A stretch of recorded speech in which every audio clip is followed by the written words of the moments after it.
frame will plug into a box like this,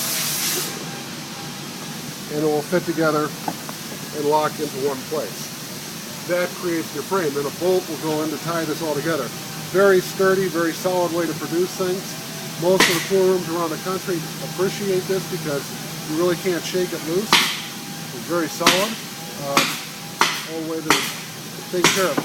After this part is on there, you'll get your decorative leg, which if Rachel will turn around, so you can see some of those legs over there.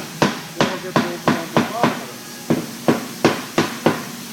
Now, to make this box is a whole unique process as well. You notice it's finished on the bottom and on the top. If we can take a close-up of here, you can see how it's done with what's called a lock miter.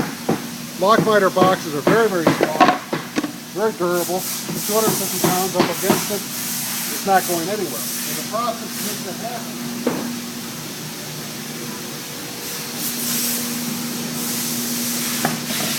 these are done with a shaper and put together like this.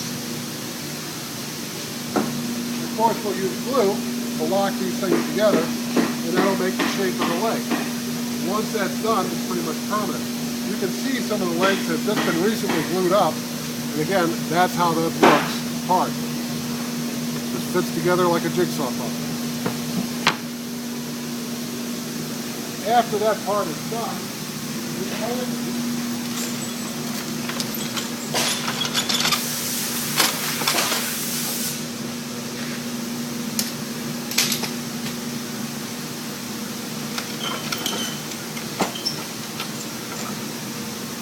And there's your completed leg. So again, much stronger, never will come apart, this will last forever. Right behind us we see some of the exotic veneers that we use in tables. This happens to be a mahogany veneer. Mahogany is a protected lumber today and very expensive to use. Once the part is made, to create the dowel pins effect,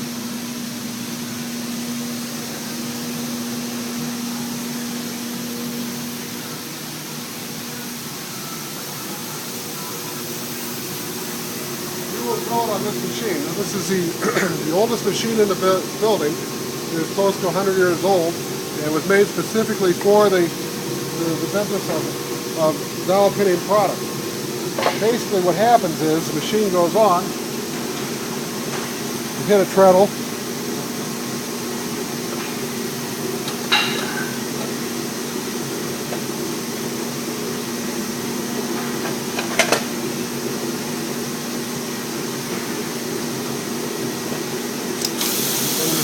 drill bits will come in and drill those holes in exactly the same spot each time.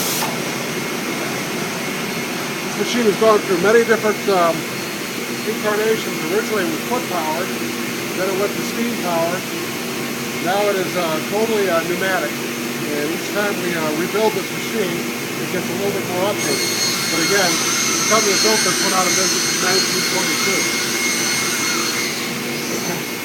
1922. When we make a leg, a lot of times what you've seen so far have been fairly simplistic type of legs.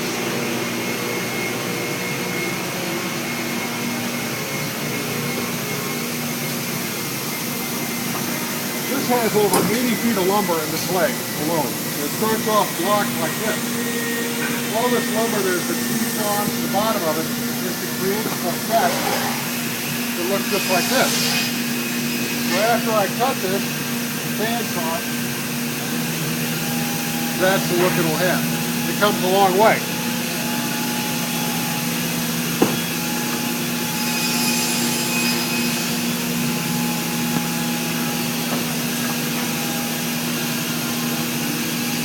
Those are pretty much squared off legs, but we do legs like that will have ram pins, they'll be round, and we have all different kinds of legs, different styles that we do.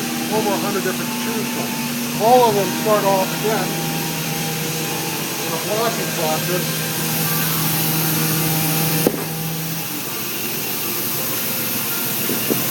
And if you look at how that joint is staggered, you can see how it's staggered and re-glued together, and that'll be shaped into a form of a full table leg. A lot of times that's done on this lathe. sometimes it's bar.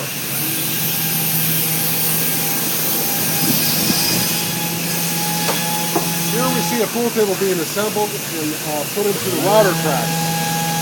This has been all assembled and doweled in together just like you saw on the boxes over there. What we will do is level the frame up with this track and run this router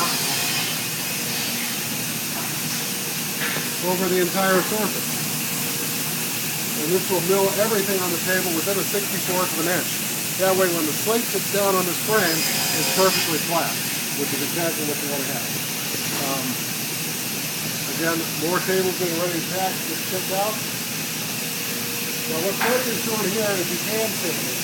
A lot of the items that you see made are now at the point where he's starting to putty to fill some of the gaps out, and he's getting ready to sand them.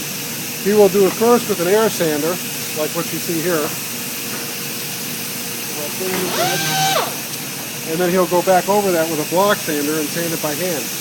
A lot of the sandpapers we use go anywhere from 80 grit all the way up to 220.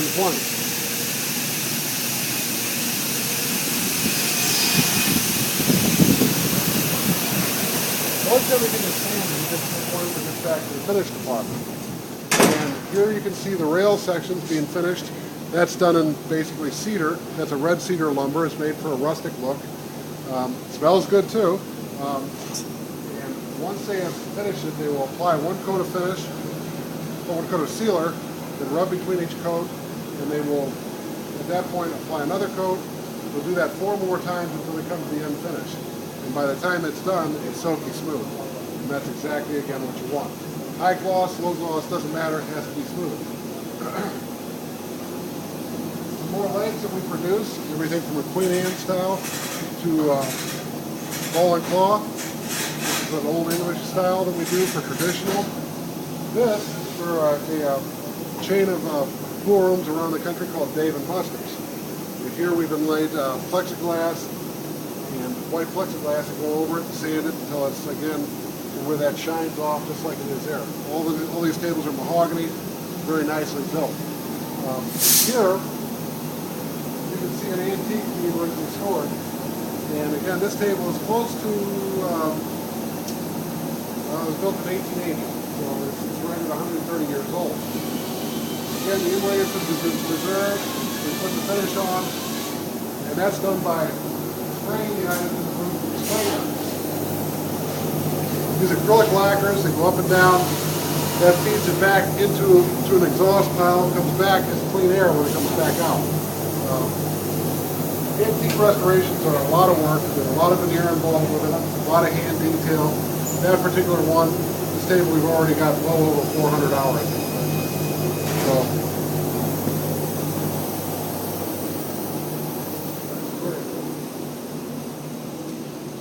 again, this is another one for the cedar table. You can see the legs being built here. They will eventually be